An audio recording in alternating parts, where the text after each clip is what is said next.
What's going on there, YouTube? Welcome back to another comic book video. Alright, so it's time for us to go ahead and get back into our coverage over the Heroes Reborn reality. Now, we're going to cover another Fantastic Four storyline.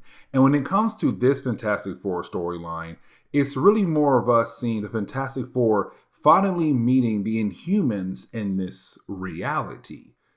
Now, the opening pages of this storyline does not really deal with the Inhumans right off the bat. As a matter of fact, as we get into the opening pages of the storyline, we're really picking up with Susan Storm kind of still going through the idea of her not having a child. And let me explain. You see, in our previous video, when it came to Susan Storm and also some members of Fantastic Four, they went back over to the main Marvel Universe, but in the past of the main Marvel Universe. And so with them doing that, she kind of experienced the idea that her original version was able to have a child. Now, here's the thing, because the characters in the Heroes Reborn reality have no idea that technically they're the ones from the main Marvel Universe. And so for her, she's kind of wondering, why in the world did she see that? Why did she see this other version, really herself, having a child and being able to be a mother?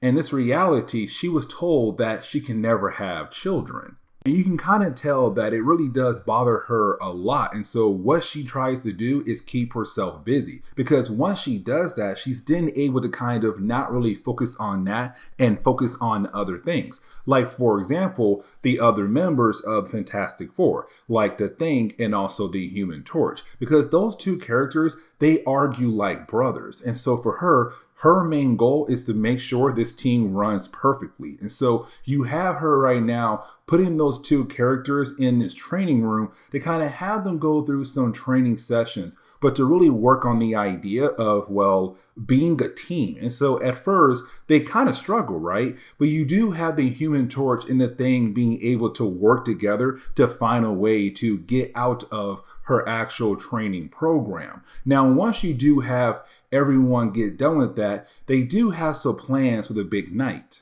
You see, for our heroes, they were invited over to the American Museum of Natural History. And the reason why, because one of Reed's colleagues, better known as Dr. Harry Johnston, has returned from the Himalayas to unveil his latest find, which is the Makalu tablet. Now, the Makalu tablet is really important for the overall storyline. And here's the reason why, because it basically describes the idea that there was this ancient civilization before Homo sapiens. Now, when it comes to Reed Richards, he also realized something. Some of the engravings on the tablet look very similar to the ones he saw in Mole Man's cave in the first story arc of this series. But let's also not forget, when it came to those engravings in Mole Man's caves, he also realized there is some kind of connection to the space anomaly, better known as the Silver Surfer. Now, the rest of Fantastic Four, they do arrive at the museum. Matter of fact, we do see that Ben Grimm and also Alicia Masters, their relationship is actually working out great for them. Now, we also see Johnny Storm try to hit on this young lady there at the museum. The thing is, he has no idea that she has a date, and that date is no other than Tony Stark. So I kind of find it pretty funny where you have him trying to hit on her, and Tony's all like, hey, she's my date. Go somewhere else, kid.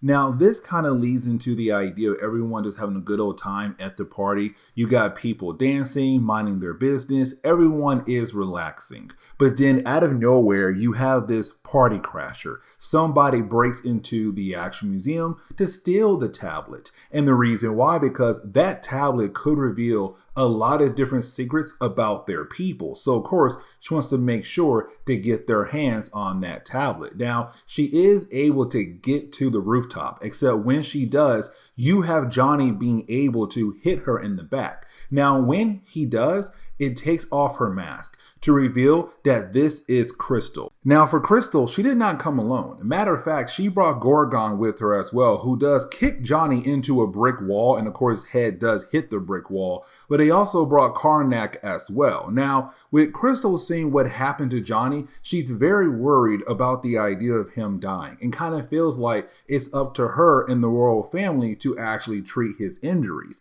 And so they do call in Lockjaw. Now, before they do teleport away, you do have the rest of Fantastic Four arrive to check on Johnny. But the problem is, by the time they get there, the Inhumans, they leave with Lockjaw being able to teleport them away. And so for Fantastic Four members who got left behind, they're kind of wondering, like, first off, who are they? Second off, where in the world did they take Johnny to?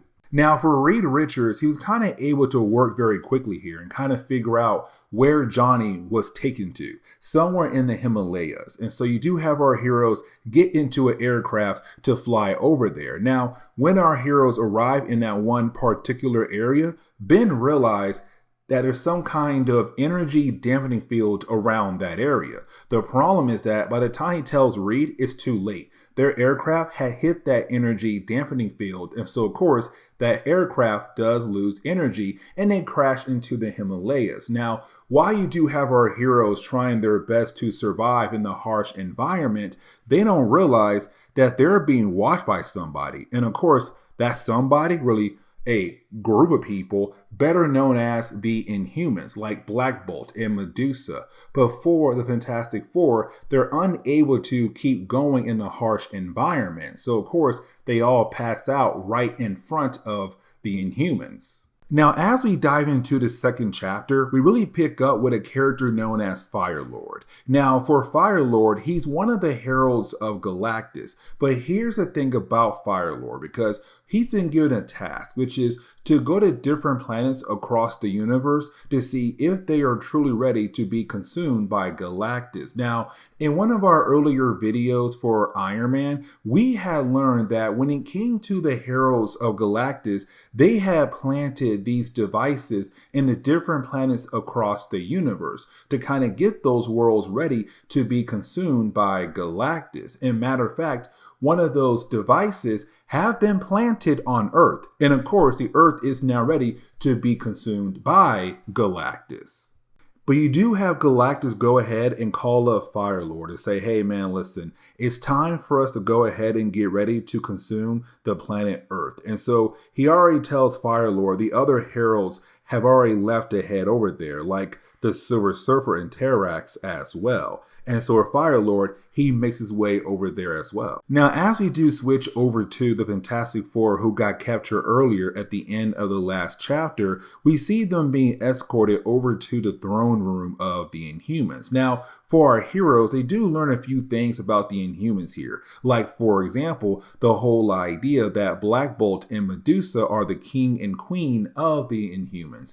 But also, you have our heroes find out that there are these statues of Galactus and his heralds. But the thing is, for our heroes, they don't know Galactus yet, but they do know his herald, the Silver Surfer. But they also see other heralds as statues as well. And so for Reed, he kind of believes that for the Inhumans, these beings are like pantheons. They're gods to them, basically. Now, for our heroes, they were given the chance to talk to Black Bolt, the king of the Inhumans. Now, here's the thing, because as we all know, when it comes to Black Bolt, he does not have the ability to, well, speak. But Medusa, his queen, she's able to communicate with him and speak for him. And so for Medusa, she does talk to our heroes. Now, for Reed, he tells them like, hey, listen, we come here at peace. Like, we're not really trying to cause any problems at all. We came here for our missing team member, better known as Johnny Storm. Now, you do have Medusa inform our heroes like, yeah, we got Johnny, but right now he's with the doctors. But hey, listen, we want you guys to stay here for now. Before she's able to tell us what is the exact reason why she wants him to stay, you have Ben Grimm overreact. And the reason why, because he believes they're going to force our heroes to stay there for a long period of time, kind of like prisoners. And so you have Ben Grimm begin to attack the Inhumans. Now, this battle does last for like a few pages, but it does give us the chance to see our heroes being able to adapt in this battle, meaning that they're really able to kind of go toe-to-toe with a huge group of the Inhumans even though they're easily outnumbered by all these different Inhumans. Now, as the battle goes on, you do have our heroes being able to exit the throne room. Now, when they do get outside, you do have Susan being able to use her powers to make them go invisible. And honestly, this is a good idea by Susan because really it gives our heroes the ability to sneak around the place without being seen to hopefully find Johnny, which of course they do find Johnny. But here's the thing, because when they find Johnny, he's right now wearing an outfit that belongs to the Inhumans. And so with Ben Grimm being that hothead character, he believes at the moment that Johnny has switched sides. But in reality, Johnny hasn't. Now, with all that being said, you had Johnny say, Ben, I need a calm head right now. And the reason why, because they were able to heal me up. But after doing that, they realized they had a problem. And I realized the best person to help them with that problem is Reed Richards. And so this gives the Fantastic Four the chance to sit down with the Inhumans. Now, Medusa, she does explain what is their problem. That problem is Maximus. Now, when it comes to Maximus, he is the brother to Black Bolt. But we do learn here that for the Inhumans in this reality, their origin is kind of similar to the main Marvel universe. The whole idea of the Terrigen Mist. Because as we all know, the Terrigen Mist is how they gain their abilities. It's a rite of passage. Now for Maximus, what he wanted to do was find the source to the Terrigen Mist, which is breaking the law. Like, you don't do that. But for Maximus, he had no choice. Well, he had a choice. But he said, you know what? I'm going to do that. Now, when he did, out of nowhere, these weird mutated creatures just popped up left and right out of nowhere. And so for Medusa, she kind of wondered, what if they go out of their way to just block out those caves? But the problem is that there are a few Inhumans who believe that this is the first sign for what's to come down the road. The whole idea of Galactus. Because remember, Galactus to them is kind of like this pantheon, this god. But either way, for Medusa, what she wanted to do was to go down in the tunnels to figure out what exactly happened with Maximus and these creatures who just popped up out of nowhere. And that is why the Macula tablet is really important for this storyline, because the Macula tablet is part of a map, is a part of a piece to a bigger tablet that kind of shows people where to go in the caves involving the Terrigen Mist. The problem is that for the Inhumans, they can't read the tablets. Now for Reed, he can't either technically, but the symbols are very similar to what he saw in Mole Man's caves. And so because of that, it allows him to figure out where to exactly go. He works out an actual map. And so it gives our heroes the ability to find the entrance to the Terrigen Mist. Here's the problem though, because when they do find this entrance, you have Reed bring up one good question, like, what is the actual connection between the Terrigen Mist, but also Galactus, the Silver Surfer? Because again, to the Inhumans, they look at those beings as pantheons, as great gods. Except when you have our heroes go inside the cave, they see dinosaurs appearing out of nowhere. But then they find Maximus, and you have Maximus tell us that he now holds the source of the Terrigen Mist.